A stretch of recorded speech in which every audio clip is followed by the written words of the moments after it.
What's up guys, Ninth Gym here, back with another Scarlet and Violet video. Today we're going to be talking about the new items, the new held items, battle items, whatever you want to call them. They're really good. Well, there's some that are really good. They're not all built the same. But we are going to talk about all of the best ones, and we're going to give some examples of how they're going to be used in VGC competitive play.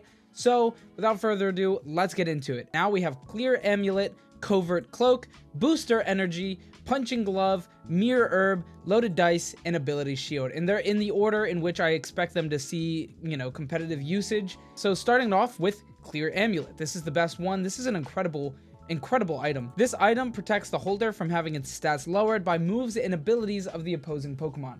This is really important for things like Intimidate. Intimidate is the first one to come to mind, but there's a lot of other things that this will stop. Obviously, anything else that lowers your stats. Things like Charm, things like Eerie Impulse. You have a lot of different examples, and Anti-Intimidate in an item. That's incredible. There was already times that people were using things like White Herb to get rid of that. Clear Amulet, I think, will be used on a lot of physical attackers and makes it so that maybe Defiant Pokemon see maybe a little less play because things like that are usually just Anti-Intimidate Pokemon. And when you can just Anti-Intimidate your main physical attacker, it's probably fine to forego things like Defiant Pokemon on your team. So here's some examples that I set up, and also these are pretty spoiler free. There's going to be better examples here. We have things like Tyranitar here, really aggressive Sand Rush teams, although I did look at Sand Rush and it's really only like a couple mediocre Pokemon. We have like that Houndstone guy. I definitely expected Sand Rush stuff to be good, but there's just a lack of Sand Rush, so I'm not sure if this will be the best one, but I think Tyranitar will definitely see play, and I think Clear Amulet is a solid item for contention for it because of Intimidate being so powerful to such a high attack mon. We also have other physical attackers in the meta potentially, things like Cerulege has pretty solid attack lineup. We also have this other Pokemon, Barraskewda. This is the best Swift Swimmer in my opinion, or one of them. At the very least. And I think Clear Amulet is a solid item for Barraskewda. Sit it next to Pelipper. Their Intimidate is literally doing 0 there. I think there's a lot of, reasoning for a Clear Amulet to be used. And I think this will definitely impact the meta. Next, we have Covert Cloak. And this one's arguably even better, or at least just on the same tier of usability as the Clear Amulet. Covert Cloak protects the user from additional effects of moves, including trapping, status conditions, and more. The main use here that people are talking about is Fake Out. Fake Out is going to be everywhere.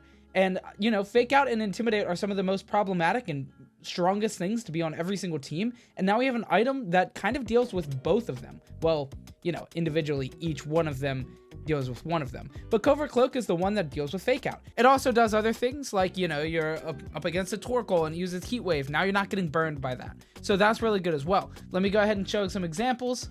So we of course have Pokemon like Grimmsnarl that are prankster things. They don't really want to be getting, faked out. So you can have Grimmsnarl set up screens without worry, which is really good. You can also have it set up a Thunder Wave without worry. We also have things like Hatterene and Gothitelle, things that would like to set up Trick Room that otherwise would have a hard time setting up Trick Room because of Fake Out. You also have moves like Calm Mind and Nasty Plot Rotom. All these Pokemon would not be able to set up as effectively against a Fake Out user, but now you have the ability to dodge that Fake Out and set up, or use Trick Room, or use a Prankster thing. So it's just really good for a lot of different reasons, and I think Covert Cloak will definitely impact the meta.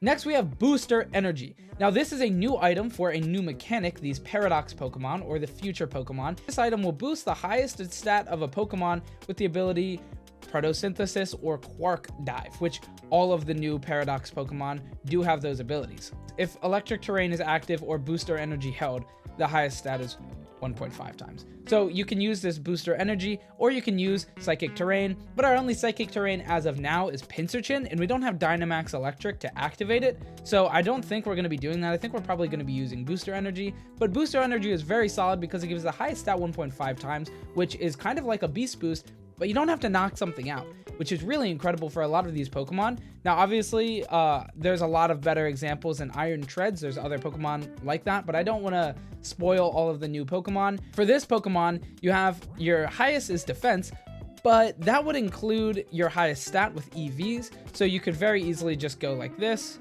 obviously other stats will be here as well. So yeah, booster energy is definitely going to be used on all of those Pokemon, and what I've heard is a lot of those Pokemon are going to be competitively viable. So booster energy is going to be very, very big deal for that. Next, we have Punching Glove. Boost the power of punching base moves by 50% for the holder.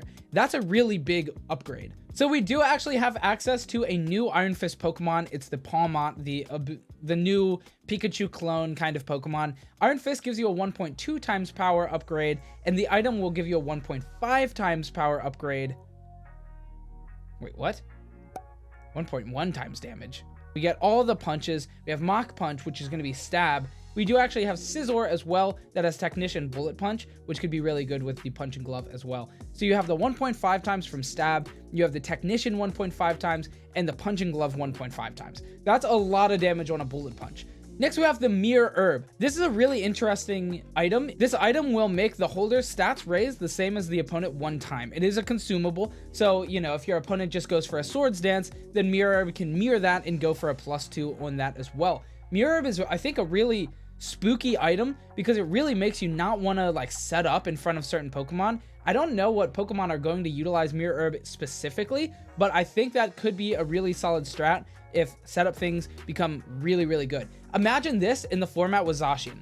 That'd be pretty cool. You just get a free +1 for that. First off, my immediate mind went to Swagger and Flatter, but primarily Swagger because it gives you a +2. So using a fast Pokemon that's a physical attacker that has access to Swagger, you can Swagger something and then Mirror Herb activates and gives you that +2. That's how I assume it happens. I haven't actually tested this at all, so I'm not entirely sure if it works with like inflicted by you, but I imagine it would, right? I would think so. If I'm wrong, correct me in the comments. My first example here is Beartic with Swift Swim, doubled speed, which is really fast. 50 speed isn't incredible, but being able to double that is really good with Swift Swim. Using the Mirror Herb and using Swagger on something could be kind of crazy. We also just have other fast Pokemon that could have that Mirror Herb. You can have these Pokemon next to a Prankster Swagger Pokemon, and then Swagger the Pokemon that's in front of these two, and then they can get that free +2 from the Swagger, while also activating Swagger onto the opposing Pokemon, and due to it being Prankster, it'll go before your fast Pokemon. So I think this is a really interesting little synergy, and I hope that works. But I think Grimmsnarl Dragapult using that Swagger with the Mirror Herb could be a crazy strat right off the bat, as long as it works with Swagger. Next, we have Loaded Dice, and Loaded Dice is a really interesting item. This held item will make it so your multi-hit moves will hit the highest amount of times. If it would roll a lower amount, it rolls again for the higher amount. Now, Loaded Dice is interesting because it makes your multi-hit moves hit the max. But if you're using something with low accuracy that has to get an accuracy check every single time, then it can still miss along the way. That's at least how I assume it happens. So we have the new Pokemon Maushold, right? This Pokemon is really interesting. It has access to Technician, which makes all of its lower damage attacks do 1.5, and it has a new signature move called Population Bomb that can hit up to 10 times. Each hit can miss, making it a 90 accuracy. Now, obviously, some would think Loaded Dice instantly make it hit 10 times. 10 times at 20 power with the Technician boost and stab. This Pokemon's actually doing a lot of damage. But I also think Loaded Dice could be replaced with something like a Wide Lens because of its 90 accuracy. Wide Lens will boost that up to 99 accuracy, and then you're more likely to hit up to 10 times. Let me know what you guys think for Maushold in the comments down below. Would you opt for Loaded Dice or go for Wide Lens? I don't know if this Pokemon will be really meta, but I think it's interesting and definitely something that we could see. The last item I want to talk about today is Ability Shield, and I think this item probably is not going to see any play, but I think it's cool nonetheless. So this item protects the holder from moves that will change its ability, like Worry Seed and contact moves on Mummy. I think this is interesting, but I don't think it's really ever going to see any play. I think it's way too niche, like far too niche. It's so niche that I couldn't even think of like an example for it, but it's still a cool new item nonetheless. Make sure to be subscribed to the channel because we have a lot of Scarlet Violet videos coming out in the near future. A lot more videos like this that are more general and talking about a lot of things in the meta. And we also will have a lot of guides featuring cool builds with good EV spreads of all different kinds of Pokemon that are viable in the meta. So make sure to be subscribed. Also, a lot of team building and a lot of battle videos, all that kind of stuff. Thanks so much for watching. Have a good day and goodbye.